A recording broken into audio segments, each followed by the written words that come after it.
Hello students, this is your Shailesh sir, and today we are going to solve some different type of numericals of the applications of Gauss law.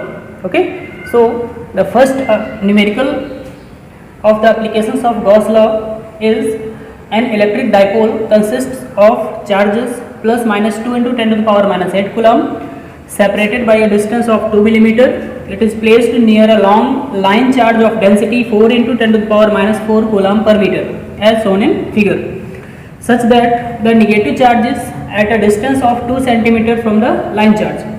Calculate the force acting on the dipole. Okay, so in this question we have a wire of linear charge density lambda, and the value of lambda is 4 into 10 to the power minus 4 coulomb per meter, and a dipole is placed near this wire. Okay, and the charge on the dipole is plus minus 2 into 10 to the power minus 8 coulomb, and the distance of minus q charge from the line charge is 2 centimeter. So we can write 2 into 10 to the power minus 2 meter. Okay, and the distance of plus q charge from the line charge is given as 2.2 centimeter. Okay, because this is 2 millimeter and this is 2 centimeter. So we can write 2.2 centimeter, and this will be 2 into 2.2 into 10 to the power minus 2 meter. Okay, and we have to calculate the net force acting on this dipole. So the force acting on this negative charge is in this direction, and the force acting on this positive charge will be in the direction of this F2. Okay, so the force acting on minus q charge due to this line charge is given by F1 equals to q into E1. Okay, and value of E1 is the electric field due to this line charge at point A. Okay, so F1 equals to q into the value of electric field due to wire is 1 upon 4 pi epsilon naught 2 lambda upon r1. So this will be F1 equals to, we will put the values of q, lambda and r1. So the value of q is 2 into 10 to the power minus 8, and the value of 1 upon 4 pi epsilon naught, this is 9 into 10 to the power 9, and the value of 2 lambda, 2 into value of lambda is given as 4 into 10 to the power minus 4 divided by the value of r1. r1 is 2 into 10 to the power minus 2.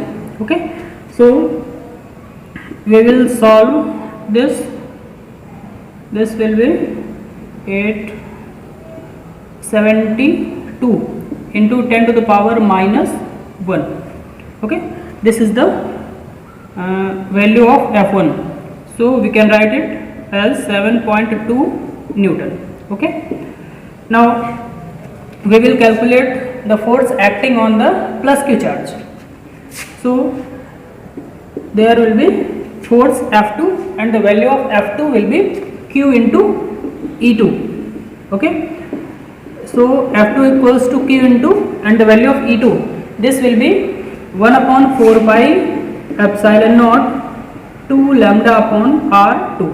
Okay, so F2 equals to, we will put the value of q, this is 2 into 10 to the power minus 8 into value of 1 upon 4 pi epsilon naught, this will be 9 into 10 to the power 9 into 2 into lambda, this is 4 into 10 to the power minus 4 divided by r1, and the value of r2. So the value of r2 is 2.2 into 10 to the power minus 2. So F2 will be 6.5 Newton.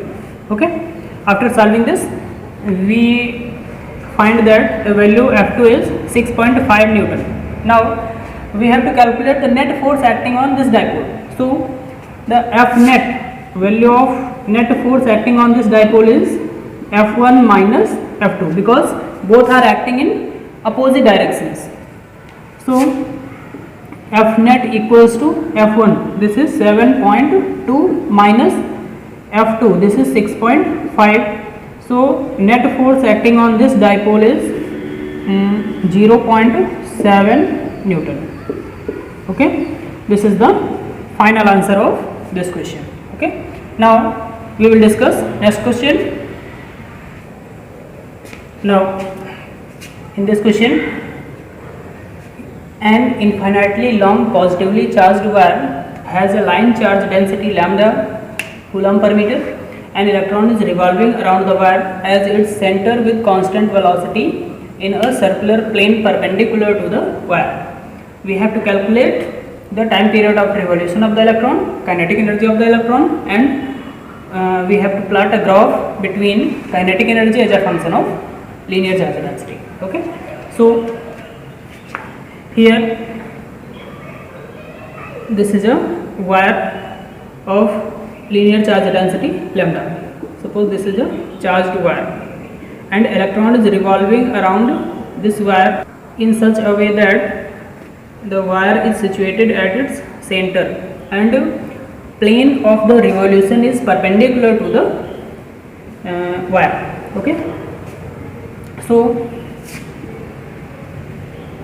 here the electrostatic force acting between the electron and this wire will provide the centripetal force required by the electron to revolve in circular orbit. Okay, so electrostatic force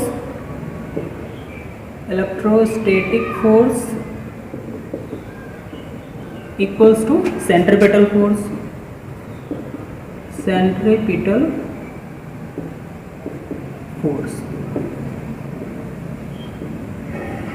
क्योंकि जब कोई भी orbit कोई भी electron है वो अगर circular orbit में रिवॉल्व करेगा तो उसको सेंट्रिपेटल फोर्स की रिक्वायरमेंट होगी, और यहाँ पर जो सेंट्रिपेटल फोर्स उसको मिलेगा वो इलेक्ट्रोस्टैटिक फोर्स की वजह से मिलेगा. तो electrostatic force F equals to E into Q होगा. Okay, and centripetal force mv square upon r. Suppose small r is the radius of this circular orbit. Okay, so the charge of electron is small e, so we can write E into small e equals to mv square upon r, and the electric field at distance small r from the long charged wire, this is 1 upon 4 pi epsilon naught 2 lambda upon r into, this is the value of E into small e charge of electron equals to mv square upon r.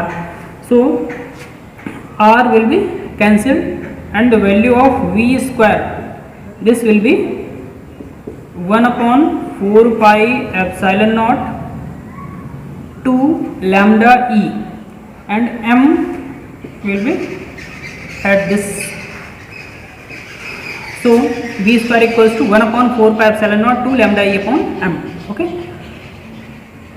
so v will be root 2 lambda e upon 4 pi epsilon naught m. Okay, now we have to calculate first part we have to calculate the time period of the revolution. So time period of revolution, time period t equals to, time is distance upon speed. So distance traveled by the electron to complete one revolution, this is 2 pi r divided by speed. Speed is v, so we will put the value of v in this equation.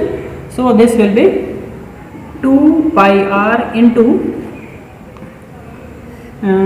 2 pi r divided by root 2 lambda e upon 4 pi epsilon naught m. 2 lambda e upon 4 pi epsilon naught m.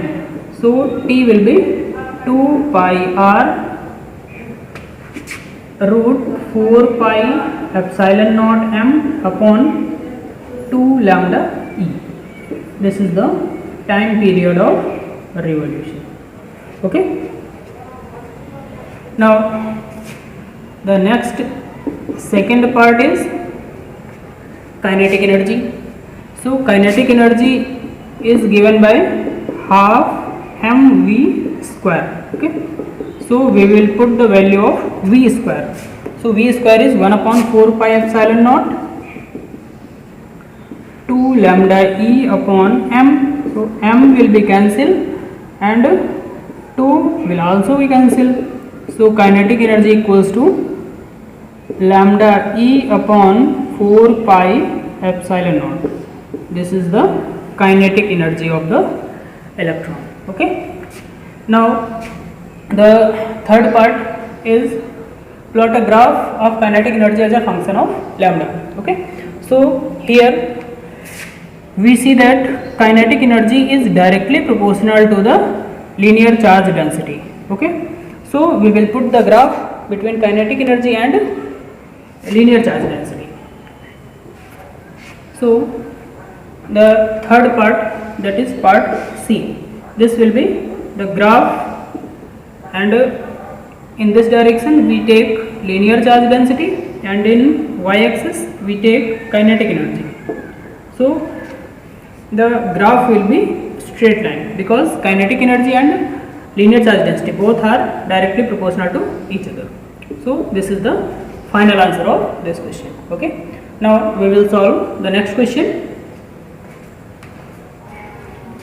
So in this question, a large plane sheet of charge having surface charge density 5 into 10 to the power minus 16 coulomb per meter square lies in the xy plane. Find the electric flux through a circular area of radius 0.1 meter if the normal to the circular area makes an angle of 30 degree with the x-axis.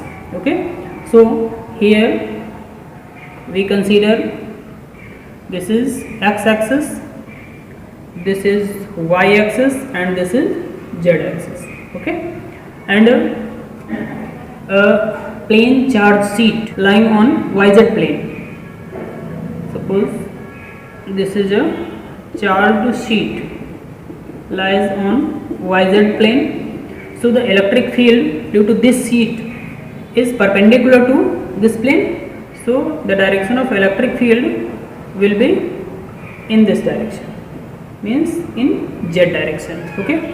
And we consider a circular area makes an angle 30 degree. The normal to the circular area makes an angle 30 degree with the x-axis. So we consider this is a circular area and this is the normal to the circular area and this angle is 30 degree. This is the area vector dA. Okay. So if the angle between x-axis and dA vector is 30 degree, so this will be 60 degree. Okay. Now we have to calculate the net electric flux passing through this circular area. So here given radius of the circular area is 0.1 meter. Okay. So the net electric flux passing through this circular area phi is E dA cos theta. Okay. So phi equals to E into dA and the angle theta is the angle between electric field and area vector. So angle between electric field and area vector is 60 degree. So this will be cos 60. Now we will put the value of E. Okay. So the value of E means electric field due to this plane charged sheet. So we have a formula for electric field due to plane charged sheet, and that is sigma upon 2 epsilon naught into dA, and cos 60 is 1 by 2. So phi equals to the value of sigma is given in the question, that is 5 into 10 to the power minus 16 coulomb per meter square. So we will put this value 5 into 10 to the power minus 16 divided by 2 into value of epsilon naught 8.85 into 10 to the power minus 12 into area. This is the circular part. So this will be pi r square into 1 by 2.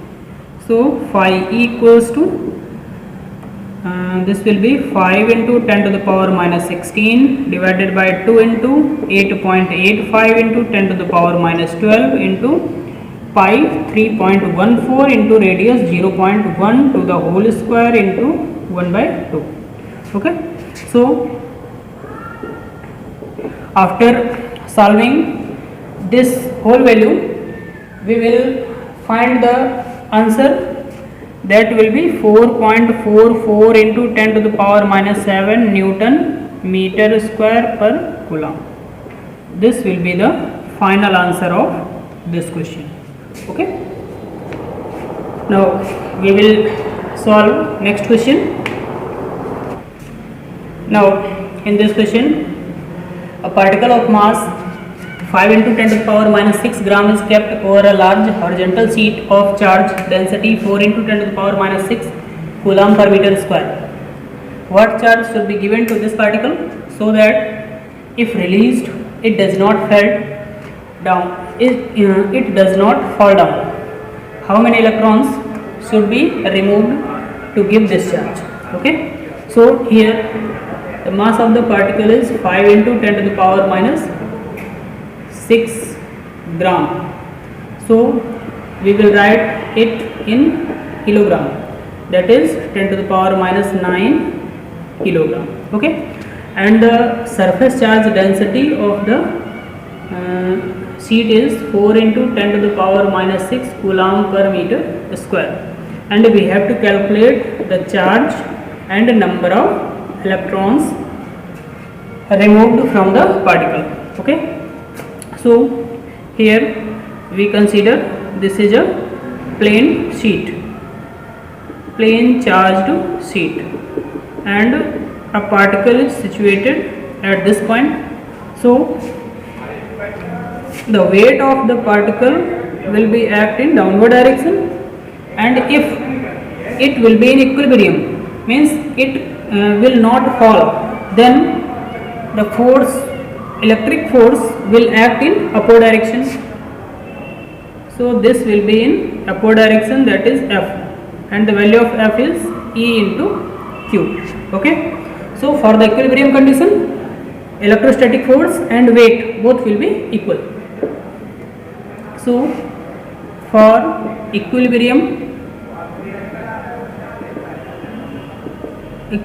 condition,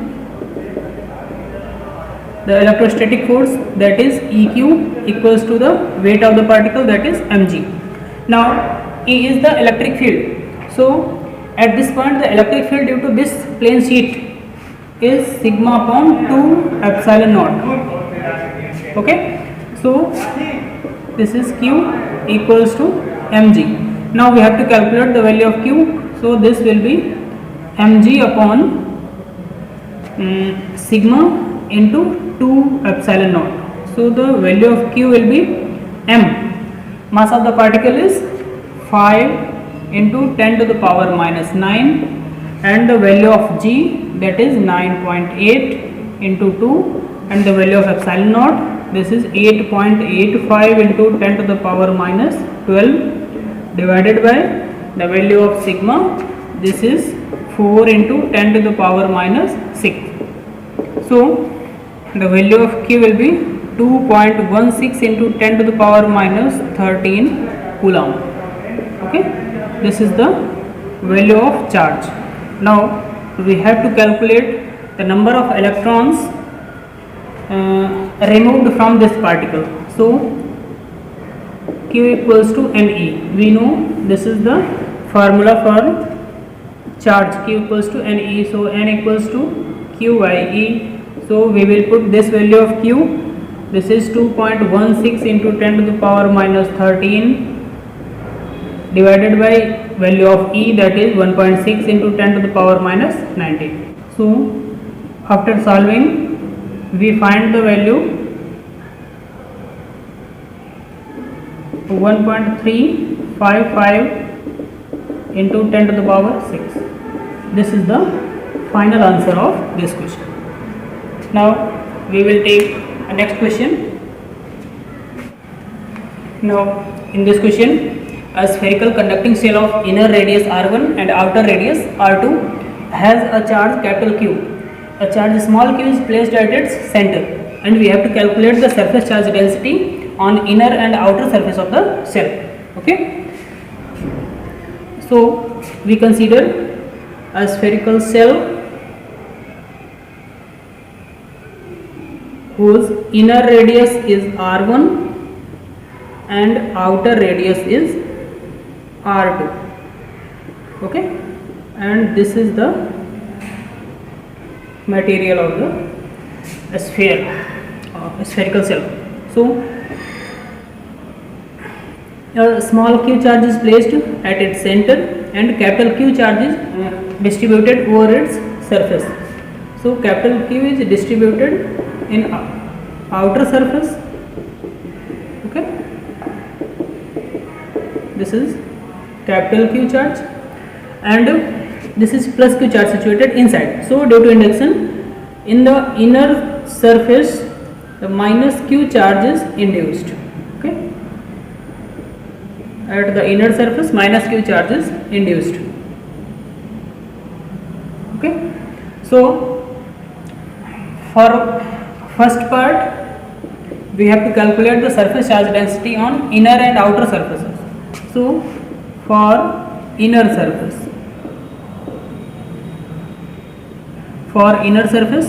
we have to calculate the surface charge density. So sigma 1 for inner surface is, formula is charge per unit area, or we can say charge upon surface area. So charge at the inner surface is minus q. So this will be minus q divided by 4 pi r1 square. Okay, this is the surface charge density at inner surface of the this spherical shell. Okay, now for outer surface, that will be sigma 2, and the charge at outer surface, if this will be minus q, so due to induction, charge at the outer surface will be plus q, small q, more charge is induced. So the total charge at outer surface will be capital Q plus small q. So we will write capital Q plus small q upon 4 pi r2 square. These are the surface charge densities in inner and outer surface. Okay, and for second part we have to calculate the value of electric field at point x, where x is greater than r2. So we have to calculate the value of E for x which is greater than r2. So if x is greater than r2, suppose this is a point which is situated at a distance x from its center. So this sphere behaves like a point charge. So the electric field at the distance x will be 1 upon 4 pi epsilon naught q upon r square. So the q is capital Q plus small q. So the capital Q plus small q divided by x square. This is the formula for electric field at point situated at distance x from the center. Okay, now we will solve the next question. Now in this question, a charge capital Q is distributed uniformly on a ring of radius small r. A sphere of equal radius r is constructed with its center on the circumference of the ring. Find the electric flux through the sphere. Okay, so here we have a ring of radius small r. Okay, and we construct a sphere whose center lies on the circumference of the ring. So we consider this is a sphere and center of the sphere lies on the ring. So this is the center of the sphere and this is the center of the ring, and we consider this is a ring and this is a sphere. Both have same radius. Okay, so here we see that this is we consider this is a point A and this is point A dash. Now the distance of OA will be equal to the radius, and distance of OA dash, this will be also equal to the radius. So we can say that this is a equilateral triangle and the angle is 60 degree. Okay. Now similarly at point O dash there will be a equilateral triangle and this angle is also 60 degree. Okay. So here we will write 120 degree. Okay. The angle AO dash E dash will be 120 degree. Okay.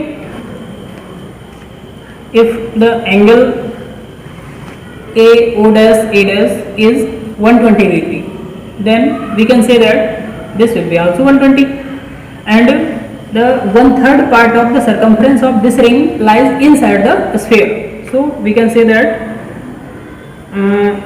the 1/3 part of the circumference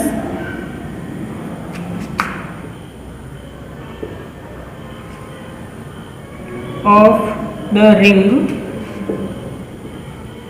lies inside the sphere. So here the capital Q charge is distributed over its whole circumference of the ring. So the charge enclosed by the sphere, so charge enclosed by the sphere will be Q by 3. Okay, because 1/3 part of the ring lies inside the sphere, so the total charge is Q and Q by 3 charges lies inside the sphere. So net electric flux passing through the sphere, net electric flux passing through the sphere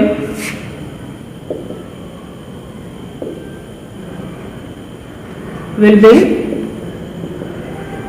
phi e, and the value of phi e will depend on the charge, and according to the Gauss law, the net electric flux passing through any closed Gaussian surface is 1 upon epsilon naught times of the total charge enclosed by that surface. So the total charge enclosed by this sphere is Q by 3.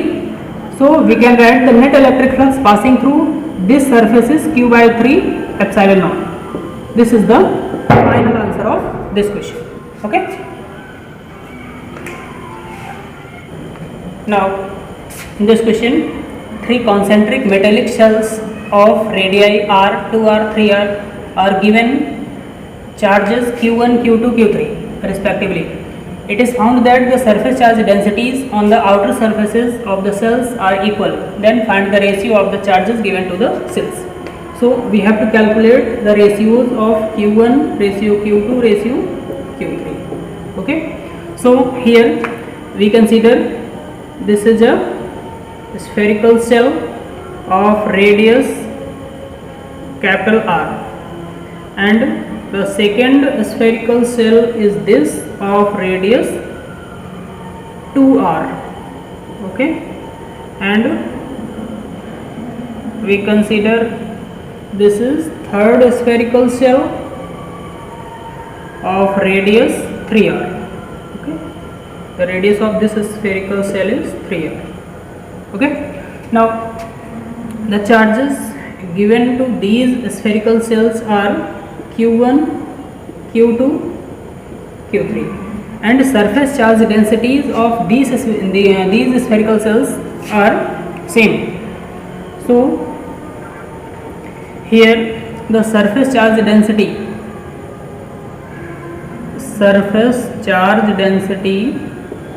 is given by sigma equals to q upon a, and these are the spheres, so we can write 4 pi r square. Okay, so q equals to sigma into 4 pi r square. So we can say that the charge is directly proportional to the radius of the spherical cells. Charge is directly proportional to the square of the radius, square of the radius. Okay, so here for the first spherical cell, Q1 is directly proportional to R square.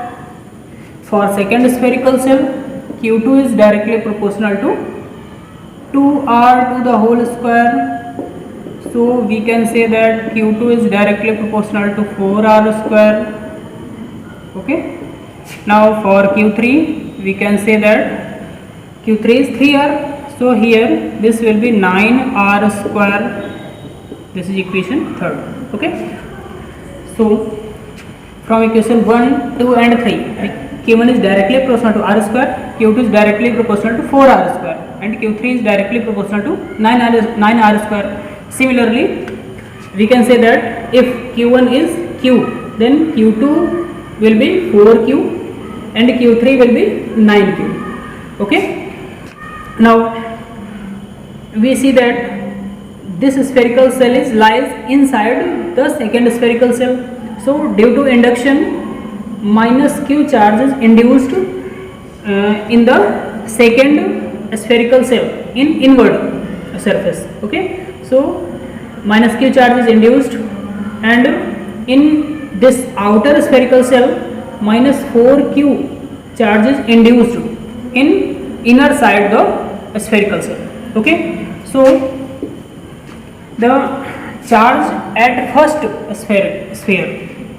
So charge at first cell is Q1. This will be what? Q. Okay. And now the charge at second cell, this will be Q2, and the value of Q2 will be what? 4Q minus Q. Okay. 4Q minus Q. So this will be 3Q. Okay. Now the charge at third cell. Charge at third cell. This will be 9Q minus 4Q. Okay. So Q3 will be 9Q minus 4Q. So this will be 5Q. So the ratios of Q1, Q2, Q3, this will be Q, 3Q and 5Q. So we can say 1:3:5. This is the final answer of this question. Okay. So this is sufficient for today, and in the next lecture we will discuss and start a new chapter, that is electric potential and capacitance. So thanks to all of you. Thank you.